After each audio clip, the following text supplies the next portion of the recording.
Okay, Hobbit Hut video, week 12 through 17. I know it's been a long gap in between. I'll explain it when we get inside. Outside here, not a lot of change. It's been very hot and dry, so you can see the grass is getting kind of crispy. Got a load of gravel delivered yesterday. I'll explain that in a minute. That does not go outside. That goes inside the house. Anyway, coming up to the house here, the only thing's changed out here, a little bit of flowers coming on, and added new lights to the front of the house, so you can see them right there with bubble glass. They have long bulbs inside. I'll flip one on here. Give me 2 seconds. There you go. So got that turned on. They're really pretty lights, especially at night. They look really nice, those long bulbs. Anyway, coming in the house, let me close the door here. Now, last time there was plywood down in the front entrance here. Now the vinyl is actually down there, but covered up, so it doesn't get damaged. So sorry I didn't get to show you that. The gravel outside has to go into the basement, and the only way to get it downstairs is to cut holes in the plywood floor here and bring it in by wheelbarrow and dump it down into the basement through the floor. So that's what's going to be going on over the next couple of weeks. The drywall was just delivered today, so you can see it kind of stacked around. The guys were just here this morning offloading all of it. So the reason why there's been so much time in between, I took 3 weeks off and went to go and build a deck for a very close friend of mine. So you can kind of see that right there. Let me switch the page. So big deck with a hot tub. You see the pad there, that was before the hot tub. Oh, that's my customer. And there you go. So that's where I've been. I took 3 weeks off to do that while they were in Europe. And I took another week or so off over the course of days just to take a break because I was getting burnt out. So anyway, that's why there's so much time lapsed in between this video and the last ones. No changes in here. I got to do a little bit of vapor barrier on the wall. You can see over there. I don't know if you can see it, the plastic over that insulation, but the rest of the exterior walls need to be done. So the drywallers are coming next week, so I got 3-4 days to get all the plastic on the exterior of the house. So the main bathroom up here, got it all the walls insulated. I like insulating all my bathroom walls because then if somebody's having a tub or something, the sound doesn't travel through to the adjoining room. So you can see that all the bathtub and that there has all been insulated, so nice and quiet in there. The bedrooms, no real change here. Again, just got to put plastic on the walls. So we'll just take a run through here into the master bedroom. Excuse me. So coming in the master bedroom, I just stand in the back corner here. So of course the ensuite bath is in there.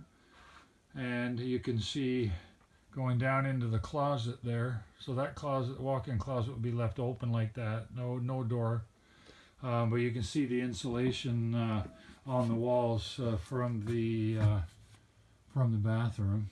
It's actually quite soundproof in here now. Of course, this bathroom is already insulated as well. Come downstairs. Oh, I forgot to mention, I'll run back up here. Made a change in the master bath from previous. So you can see that the vanity and the pantry, toilet, and everything there, and of course the shower there. I was going to do a linen area here in the other space where the door used to be, but I decided I'm going to put another vanity there. So this side will be, master bathroom his. And then this side will be master bath hers. This one's a little bit lower. It's 33 inches high, and I'll probably do a 36 or 38 inch high vanity there. I haven't found one yet, but that's been a recent change. I just put the plumbing in a couple of days ago. Going down to the basement, that's where all the work had to be done from our last video, because the wood stove was in there, all the bricks were in there. You know, the walls needed, some of them needed to be rebuilt. So coming down into the basement now, you can see where the fireplace, the imprint on the floor where it used to be. And then of course the stovepipe right there.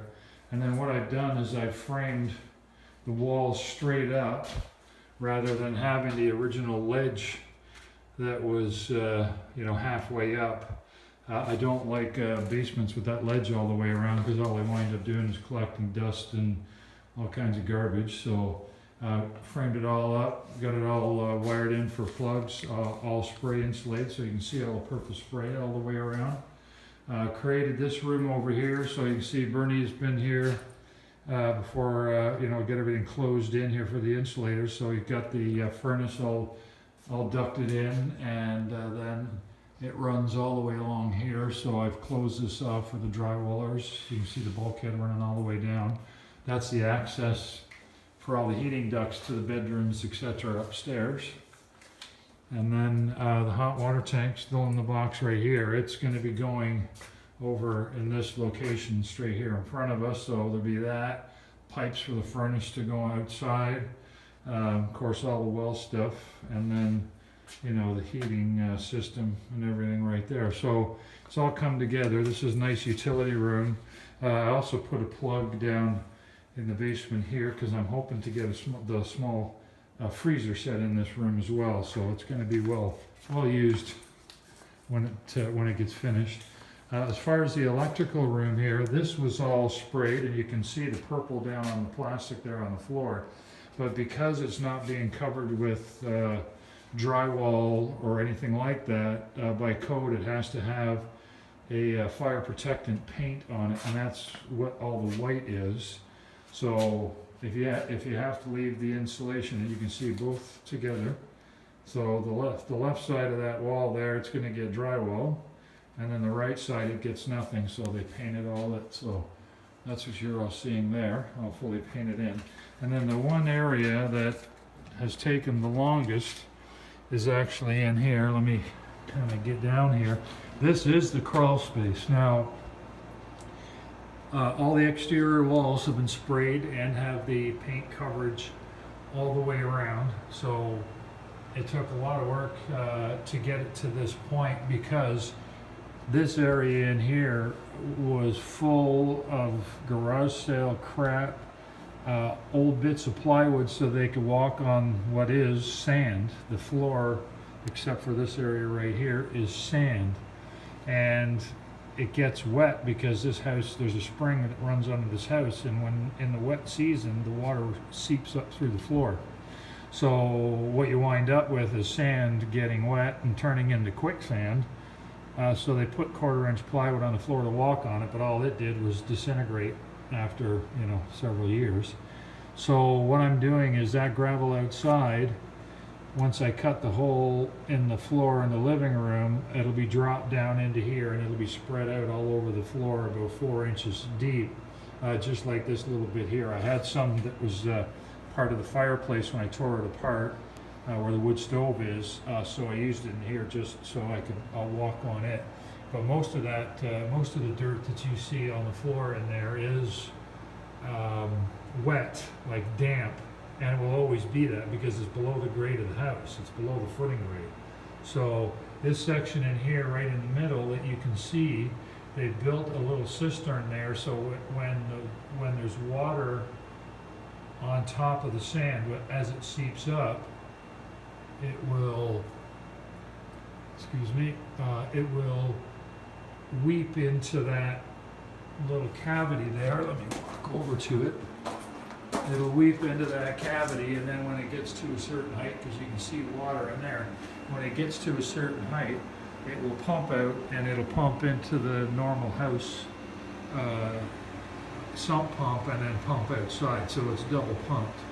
But if you look, you can see right there where water comes in from outside and runs to the lowest spot. So I need to rake in some dirt into the low spot so that it travels over and makes its way over to here, and you can see where it weeps into that opening.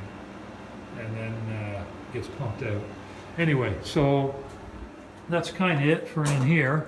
Like I say, we spent about 2 weeks in there getting it cleaned, and about 500 garbage bags. We'll show you that maybe on the next video, all the stuff that came out of there. I've got it held up in a big, one of the big barns storage units outside, so I'll give you a shot of that. As you can see, the drywallers have been in, put resilient channel on all the ceilings, so getting that, all the ceilings all ready to be hanging board on. So anyway, that's kind of it for this edition of whatever, 12 through 17. Hopefully I can get more videos on here now as we're getting into the finishing. Things will be happening a lot faster. So anyway, that's it for this edition, and stay tuned, more to come. Thanks.